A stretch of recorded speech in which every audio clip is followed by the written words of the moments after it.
How's it going, my friends? Today we got this big turd sitting here in the garage that we're going to work on. This is one of those. This is Die Hard, Sega Die Hard. One of those big plastic cabinets. Just about everything on this is plastic. You know, even the marquee, everything. It's kind of a modular type cabinet, I guess you'd call it. It's got the coin mechs right on top here, the control panel, and the face. All you have is a coin return and a coin door, cash box door. Okay, got that out of my system. Know nothing about it, just that it doesn't work. So we are going to try and make it work. Not try, no try, do. We are going to make this work. So you can even see the marquee looks like it comes off. Let's see, what the hell. This has one of those STD boards in it. STD? No, STV. STV boards in it with a cartridge that has Die Hard in it. We get this going. I have two other cartridges that I need to test out. So this is going to be perfect. I can test out some other. I have two other cartridges. I think something head boxing and Major League Baseball, I think. They're right over here. Let me. Oh, damn. Run right into the door. Yeah, here they are. Funky Head Boxers and Super Major League. 95 and 95. So I have these two cartridges here too that we can stick in and see if they work in it too. I had to drill the lock out because when it came up, the key was missing for the back here, so I drilled the lock out, and the power supply was just kind of sitting down in there. But it is hooked up except for one ground that grounds the actual back door. So we'll see where that needs to go. And we got books in it. Sega Titan Standard Resolution Video Game Cabinet. So that could be helpful. And then we got the Die Hard game manual. Super Major League. Oh, shit. Look at that. Oh, we got the cartridge over. Okay. We got the cartridge over there for that. First printing, January 1996. And schematics for Wells Gardner U2000. Oh, God. Help me. This is that same stinking monitor that's in my buck hunt that I couldn't find the proper schematics for it. So it pissed me off and it went over to storage. So now, I may have to bring that back over since I have the proper schematics for it. And I see the door here for the monitor only has two screws in it, and we'll take them off and take a look at the monitor chassis, and see if it does in fact have that crap U2000 in it. I know it's a good monitor, it just irritated me. See, this has that big plate on the bottom, a big metal plate, so it wouldn't tip over, because it is such a tall game, and with it being mainly plastic, it's not that not that heavy. Trust me, it's heavy enough. So this is what we're going to be working with today. First thing we're going to do on this is probably make sure everything's all hooked up and maybe put a power cord to it and see what happens when we turn it on. See if we get anything out of it. See if the board set boots up, and see if we get anything out of the monitor, which I doubt. It's probably why all that's in there. Well, U2000, could be why the schematics for the U2000 are in there, and the doors only got 2 screws in it, because it's probably because it's got a monitor problem. Which I guess would be okay with me.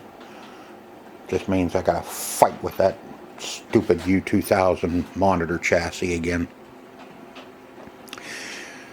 But it'll be good for me. The other side, pretty much the same. Yeah, just needs a real good cleaning. And see how it cleans up. Hopefully it cleans up good once we get it going. So like I said, I think the first thing we're going to do is we're going to take a look at everything, make sure everything's okay and hooked up, and then we'll put a power cord on it and turn it on and see what happens. Kind of bear with me here. This is the first time I've screwed with one of these STV cabinets. So I was looking to where I can lift up my control panel, you know, because we got one button here that was kind of sunk in, and I need to check those buttons. I don't feel real good. But anyway, I was, you know, normally on a cabinet you have the latches in the back. So I figured, okay, no big deal. I stuck my head in the cabinet, damn near crawled in, and I couldn't find the latches to unhook to unlatch the control panel so we could flip it up and take a look at everything. So I'm looking around, and imagine my surprise when I find 2 more locks. The control panel is locked down. So that means I have 2 more locks I got to drill out just so we can lift up and service the underside of the control panel. Fun. And I did, like I said, on this power supply, they just kind of bolted it to the cover of an old power supply and laid it down in there and stuck a cord to it. Be careful there. But I did find that right down there in the center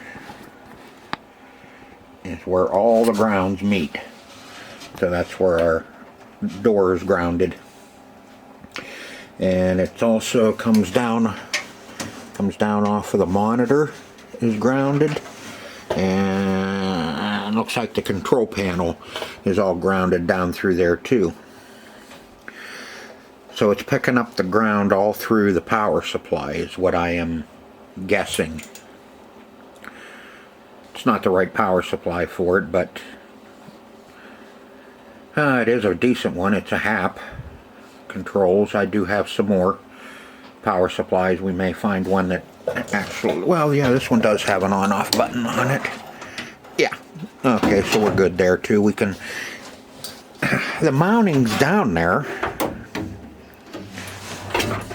If you can see, there's these 2 rails here that the power supply is supposed to sit on and bolt down. Now I don't know if this HAP is too or not wide enough to bolt down on there, and why they did that is beyond me. Unless they just pulled a junk power supply and threw it in there and said, there, it's complete.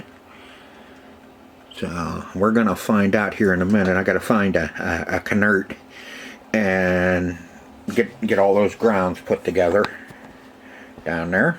We'll get that done, and then we will be ready to plug it in and see what happens. And then I have 2 more locks I gotta drill out.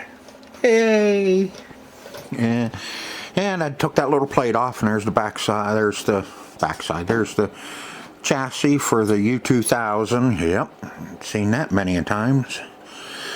So I'll see if I can, well, we're gonna plug it in and see what happens anyway. I know it's gonna need rebuilt. 95 to now, I mean, that's 26 years. So I'm sure those electrolytic capacitors are puking. So we'll weasel that board out that little hole and get it rebuilt. But first thing, let me get our grounds all secured. Everything else is okay. Everything's all connected. I'll set that power supply back down inside so it's not touching our board set. We'll plug it in, turn it on, and run like hell. Well, that ruined everything. I plugged it in, and it came, and the power supply came on. And I had to figure out, we got 2 switches on this power supply, and they both have to be in certain positions in order for you to turn it off and on. See, our red light is coming on. We are getting power to our board set, but there's always a but, and it's usually a big one. We don't hear anything, no volume or anything. There's nothing on our monitor, and our marquee isn't lighting up. Now the marquee not lighting up could be just because it's got a blowed light bulb in it, but nothing there, and I didn't hear any chatter, and there's no neck glow up in there, so we're not even, the monitor's not even doing anything either. So we're gonna tackle this one spot, or one thing at a time. Since we're sitting on our ass here, what I am going to do is I am going to take the board set off. I'm going to clean the cartridge and clean that chip. I think that might be the processor there. Maybe. Because this one, as you can see, has a lot of the little square spider chips on it. These ones can be a real pain in the you-know-what if you have a bad chip there. I mean, they are changeable. Finding them and getting them off the board without damaging traces is the real tricky part. So let's hope that everything there is good, and we just need to clean our chip. And I'll look that one up and see what chip that is. That's this one right here, is the one I'm talking about. And it could be that we just have a dirty cartridge as well. And we should have some sort, we should be able to hear the game come on if, you know, everything's booting on the board set. We should hear the intro and all that happy fun stuff. And I'm looking at this, and there's no test switch or volume control back here, so you know where it's at. It's under the control panel, so you know what that means. I need to drill out 2 locks so we can get under there and see what's going on as well.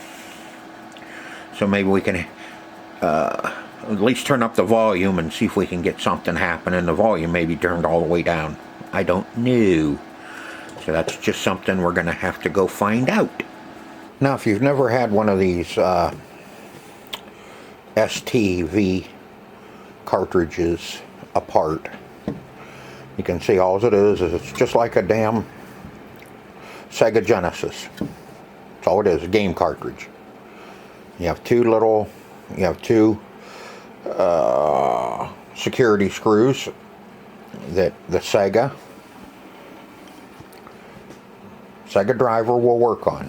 Take it apart, and all you have to do is you clean your contacts here on both sides. This side I already did. This side needs done. And what I use is just brass polish. I know I'm going to catch hell for using brass polish, but I've been using brass polish on my connectors for 10 plus years on all my video games, and this is no different. And I've never had a problem using brass polish. All you have to do, I can't do this one-handed, but I'll give you the gist of it. A little dot of brass polish, and all you have, see that sucker. Let me see if I can get out of the way. Pin this down. You can see we're clean. Come on.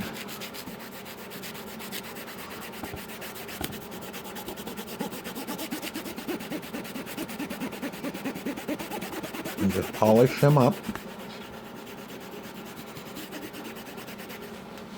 And that's what you get off of them. That's all the tarnish. I'm not going to say this is what's going to fix this, but it will help. If there's a bad connection, or for, for there's a segment missing in the game or anything like that, this will take care of it. And hey, never know. Maybe just that our cartridge was dirty and just needs cleaned. I cleaned our chip. That is a 17952A. And that is a Sega chip. So I'm sure that number is proprietary. So that's probably their own number on there. You'd have to cross it over if we have to do anything with that chip.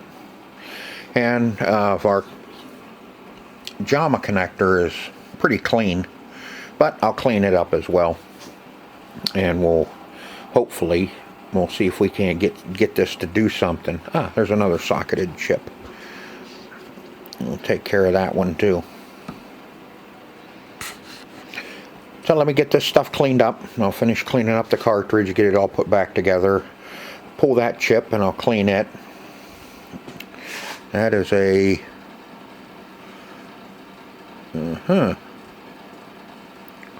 H56D54 chip.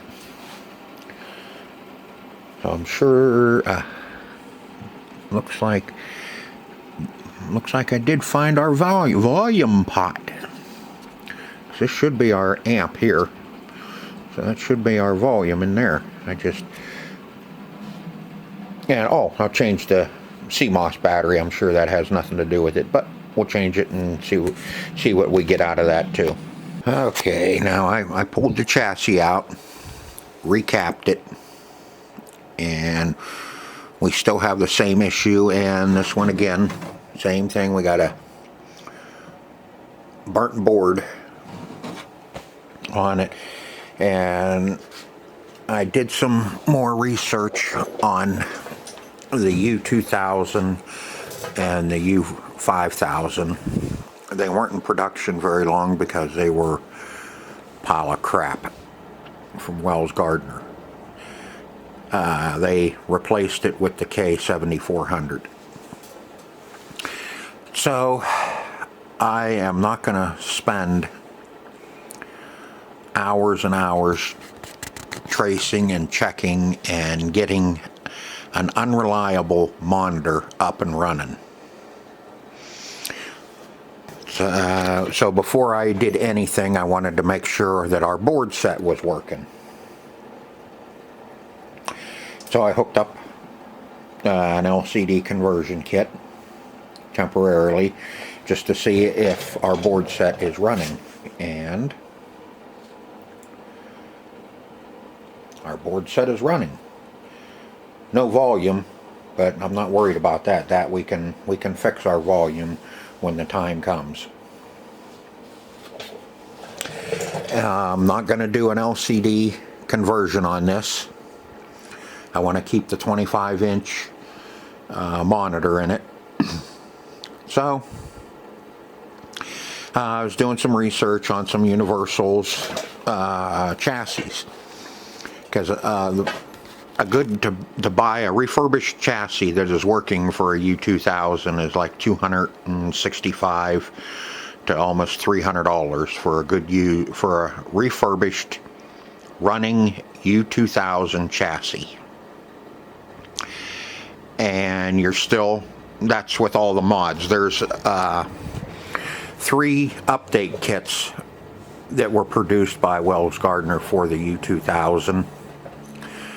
A power supply upgrade kit, vertical, and a horizontal upgrade kit. Those were 3 kits that were put out to help remedy the problem of the U2000 and U5000. This one has not had it put in, and nor has the one in my Buck Hunter.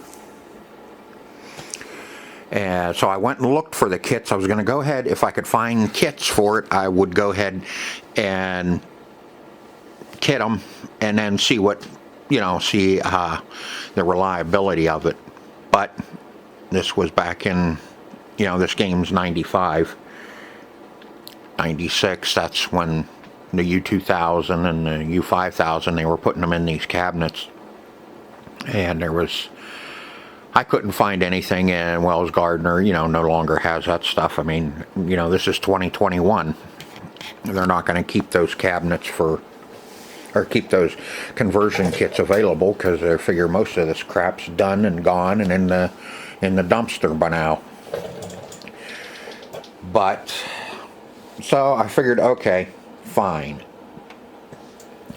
Let's see if we can track down a list of parts to put in to upgrade the chassis, to do the mods. Well, I couldn't find anybody that had a list of all the components, and even, you look at what you probably have to do, you're probably still looking at probably $50 to $70 for all the components to do the conversion or the updates on that chassis. Okay, so like I said, I hooked up a LCD board just to check our board set, make sure it's running. Board set's running perfect, except for sound, which we can work on sound on this board. We'll get the sound going on it. So what I am going to do is probably gonna be frowned upon or whatever, but I'm gonna buy one of the Universal chassis for this, and we're gonna put a Universal 25 to 29 inch monitor chassis in it from China. I know I'll be frowned upon for doing it, because now the cabinet's the game's not original. Well, I want it reliable, and from what I've been reading, a lot of these Universal chassis are pretty darn reliable. They kind of upped their game a little bit and got them pretty reliable. Plus, there's a few mods out there to clean up some color and that on the Universals. So we may do that when we get it in. But I'm pretty sure from what I've been reading that you do need to have an isolation transformer to run the Universal chassis. Well, sitting right over there on the floor is Universal an isolation transformer that we can put in. It's not like we don't have any room, so we can do that. Plus I have another one too. That's the one that came out of Time Soldiers, out of this cabinet when we converted it to LCD. So I have a good isolation transformer there. I have a couple more, so when I do get Buck Hunter back over, if this works out, we're gonna convert Buck Hunter with a universal chassis. Because on the Buck Hunter we cannot do an LCD because it has a light gun. It takes the light gun. LCDs don't recognize light guns, so you have to have a CRT in those. So you have to do something. And I'm not going to spend $500 for a K7400 Wells Gardner to put in this either. Universal translator. Universal chassis is about $105, and that's the route we're gonna go. So that's where we're at right now on Die Hard. You know, the colors are stupid because I don't have everything adjusted. I just wanted to hook it up and make sure it worked. So now we know our board set's good. We just have to work on audio. Piece of crap for a monitor chassis, and we'll change out the piece of crap monitor chassis for hopefully not another piece of crap, which I know a lot of people are going to tell me, oh, it's a piece of crap, but we're going to find out for ourselves. So I hope you enjoyed this video as much as I enjoyed making it for you. So until next time,